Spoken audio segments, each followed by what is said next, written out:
Nous sommes le groupe 1 de la classe des 3e E. On va parler de ce qu'est la laïcité à l'aide de l'arbre de la laïcité qui se trouve sous le préau de notre collège, à l'aide de la charte de la laïcité et des 3 lois créées à cet effet. On va d'abord expliquer ce qu'est la laïcité, puis évoquer l'école et l'État devenu laïque, et pour finir, je vais vous expliquer comment est représentée la laïcité. Définition de la laïcité. La laïcité fait partie des fondements de la République française. Elle repose sur 2 principes, l'obligation de l'État de rester en dehors de toute conviction, religion ou idée de chacun et l'égalité de tout devant la loi. La laïcité garantit la liberté de conscience à tous. Chacun est libre de croire ou de ne pas croire.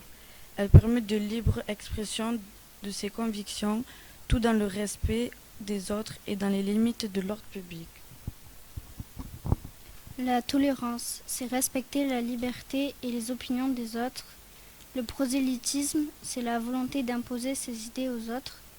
Et la liberté de conscience, c'est le droit de choisir librement une religion, d'en changer ou de ne pas en avoir. Je vais vous présenter la charte de la laïcité à l'école. C'est une fresque qui représente la laïcité. Elle se figure dans les écoles et les établissements d'enseignement du second degré public. Je vais vous lire l'article 3. L'arbre signifie qu'on a chacun notre religion tout en respectant le choix des autres. En France, l'égalité des hommes et des femmes sont les mêmes. Les deux ont leur droit de penser différemment. Et enfin, je vais vous expliquer l'article 6. La laïcité de l'école offre aux élèves les conditions pour forger leur personnalité, exercer leur libre arbitre et faire l'apprentissage de la citoyenneté. Elle les protège de tout prosélytisme et de toute pression qui les empêcherait de faire leur propre choix. Une école et un État devenus laïques. Une première loi écrite par Jules Ferry le 28 mars 1882 dit que tout enseignement en école publique doit être laïque. Aucune religion, aucune idée politique, etc. ne doit être transmise aux élèves. Un jour dans la semaine, en outre du dimanche, est consacré à l'enseignement religieux pour les familles qui le souhaitent. Dans les écoles privées, un enseignement religieux facultatif y est proposé. La deuxième loi, le 9 décembre 1905, veut que l'Église et l'État restent chacun de son côté, ce qui veut dire que tout lieu public est laïque.